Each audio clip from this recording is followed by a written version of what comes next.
بیش از 40% اهالی ناحیه فیض‌آباد را جوانان تشکیل می‌دهد.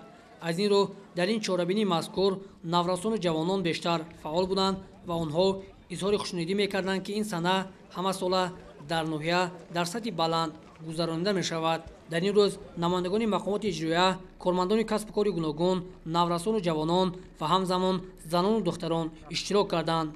با مقصد سزاوار ترجیح نمودن روز جوانان تاجیکستان و 30 سالگی استقلالیت دولتی جمهوری تاجیکستان، امروز تمام ساکنان ناحیه فیض‌آباد جمع آمدند که در چهاربینی ناحیوی یعنی دوی ملی فعالانه اشتراک نموده حس بلندی وطن‌دوستی و میهن‌پرستی خود را نشان دهند.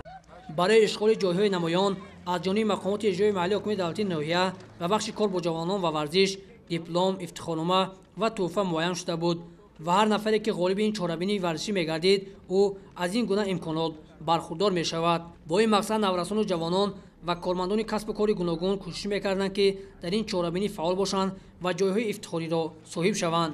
در جنبست روز دوی ملی از جانب مقامات اجرایی حکومت دولتی ناحیه فیض‌آباد و بخش کار با جوانان و ورزش به اشتراکداران فعال دوی ملی افتخارنامه و تحفه‌ها تقدیم کرده شد.